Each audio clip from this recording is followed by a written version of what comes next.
What happens when a millionaire woman, dressed in designer clothes, finds herself stranded in the middle of nowhere, with only a poor farmer in sight? She asks him for help. But what he does next, that moment, changed both their lives, forever. This isn't just a story about a broken car, it's about broken assumptions, hidden humanity, and a life-changing act of kindness. Once upon a time, in a quiet village nestled between golden fields and whispering trees, lived a poor but kind-hearted farmer named Ravi. He had little to his name, a small patch of land, a mud house, and 2 aging oxen. But his heart was richer than gold.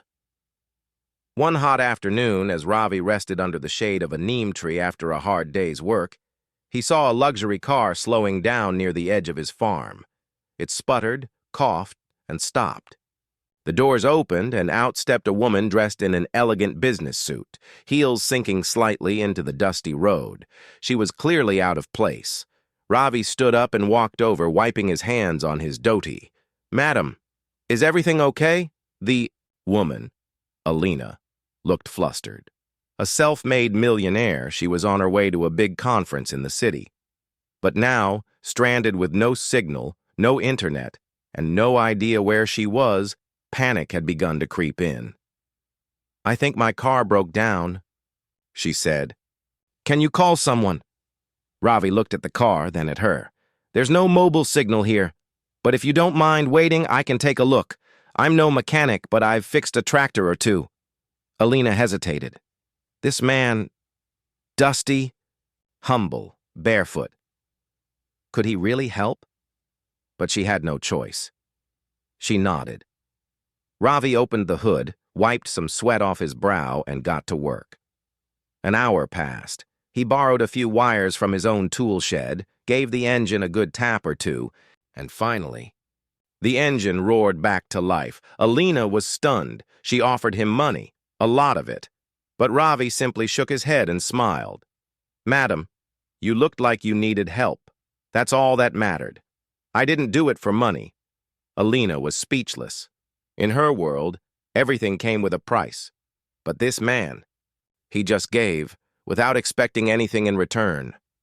She looked around, his modest home, his cracked hands, his torn slippers, and something inside her shifted. "Can I sit with you for a while?" she asked. Ravi, confused but kind, nodded. They sat under the neem tree. She asked about his life, his crops, his family, his dreams. He told her he once dreamed of sending his daughter to school, but couldn't afford the fees. Silence fell. Then Alina did something that shocked even herself. She said, "Ravi, what if I told you that your kindness just gave me back something I'd lost a long time ago?" He looked puzzled. "My faith," she said. "My faith in people." A week passed. Ravi went on with his simple life, till one morning, a black SUV pulled up outside his home. Out stepped Alina, not in heels this time, but in flats and jeans. She handed him a folder. "This," she said, "is your daughter's full scholarship. Not just to school, but university too." Ravi's eyes filled with tears. "But why?" he whispered. "Because one day, when I was lost, you reminded me what real wealth looks like." She smiled and added, "Now it's your turn to receive." Sometimes the richest hearts beat in the humblest chests. Kindness, when given freely, returns in ways we can't imagine. In a world obsessed with status and success, it was a poor farmer who reminded a millionaire what truly matters: humanity, generosity, and the courage to care.